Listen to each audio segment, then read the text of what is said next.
couple of extradition questions, not South Korea extradition, but from DRC to Burundi. There's 150 Burundians that face extradition or deportation back to Burundi, and a number of human rights groups are saying that they will face that there are human rights implications to this. And I'm wondering, given that the UN is interested in one country and has a big presence in the other, what is the UN's position on this impending extradition? I'm not aware of these this report. You could check with the mission directly, and obviously we would hope that all these things are done in accordance with full respect of international law. Sure. So are you aware of the impending extradition of South Sudanese human rights lawyer Samuel Luwak, who defended Paganamum?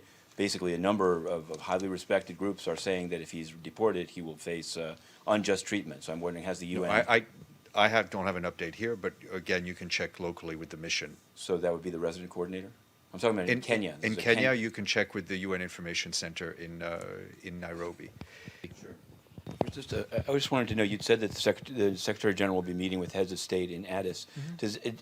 Is it the UN's understanding that Adama Barrow is actually going to go there, or is he going to stay in Gambia? Is I don't know. Appointment set up? Does he have a scheduled appointment with him in Addis? I'm not aware that he has an appointment scheduled with Adama Barrow. I think we have to let President Barrow first go to the Gambia before talking about. And I wanted to ask you about I see in the Secretary General's schedule today, among other things, he's meeting with the Perm Rep of Bahrain. And as I know that on these other human rights questions, you're saying ask elsewhere, but the UN's own special rapporteurs on torture and summary executions have both called for not executing Hussein Musa and another individual. And I'm just wondering, is this the kind of thing that the Secretary General will bring up in these meetings? I'm just wanting to get a sense of whether I'm not going to. First of all, these are elsewhere. He will routinely and meet with PRs, bring up issues of mutual concern, but we're not going to give readouts of these meetings with permanent representatives. The system has expressed, and I'm sure will continue to express, its concern over specific situations in Bahrain. The meeting with the DPRK, was that at their request or at his request? At their request. Okay. Linda. This is going back to when you announced the new whistleblower policy. Mm-hmm. I'm sure you've now seen that the Government Accountability Project has said it made some good steps, but they think it falls short of the U.S. under the U.S. law that requires withholding contributions. Do you disagree with that? Well, they're saying that the law requires external arbitration. I think we look forward to having a dialogue with the Government Accountability Office, more importantly, with the U.S. authorities on this. I think we feel very strongly that the new whistleblower policy meets best practices, that it is a great improvement on what the staff had before. And I think it's a testimony of both parties wanting to move forward that the staff and management agreed on this rather quickly in the new Secretary General's term. When you say the staff, given that there's a dispute about who the staff union is, well, what do you mean by that? It's with the global staff management. And Council. I'm sorry to have to ask you this, but there's been an interview with the former Secretary General in the Korea Herald, and he says, the reason I'm asking is this. He says, asked when he made the decision related to the presidential election, Ban said he had reached the decision in December, when President Park got young, et cetera, et cetera. So it was said here repeatedly, no decision made while he was Secretary General. Everything would wait until he left, and now he himself has said the decision was made in December. So do you want to modify or amend what was said? No, I will stay with what I said, which was based on what I know and which has the added advantage of being the truth. He's also said one other thing. I'll see you later. Well, I'll see you tomorrow. See you tomorrow.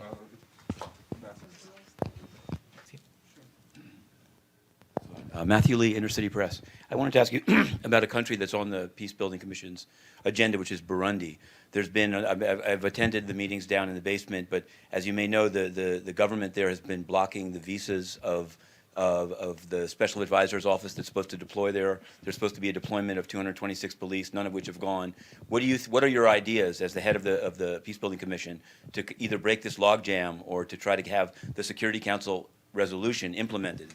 And I also, to follow up on your answer to Mr. Abadi, I guess I wanted to know this. In the past, this is and you can disagree, your predecessors, Joon and Kim Sook, have both been quoted since they left the position in favor of Ban Ki-moon's candidacy. And Mr. Kim Bong once invited me out to say I should write more favorably about Ban Ki-moon. So I wanted to ask you, is your answer intended to say, would you be equally defensive of all of the candidates in the presidential race there, or is there some what's the relationship between the mission and the Secretary General, the former Secretary General's campaign? Thanks.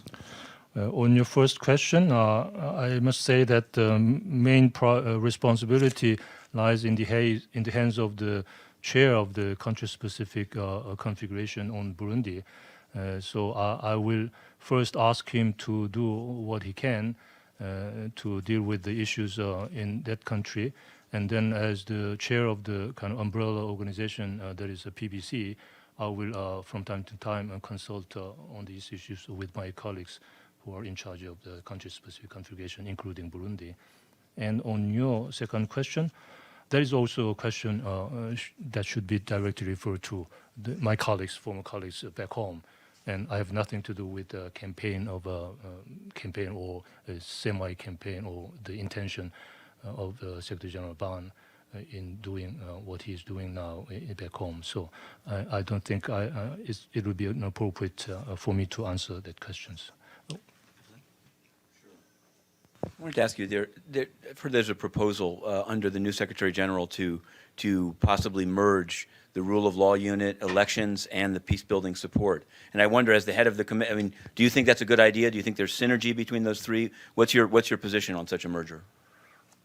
Well, I think the structural changes in the executive committee on the Secretary General's side is a good start, and I think he has started his own work to restructure his own team, based upon which he can further continue the kind of reform programs in the other UN bodies. Without restructuring himself, he cannot ask the others to do the same. So I think that's exactly what the new Secretary General did, and then I fully support his undertaking.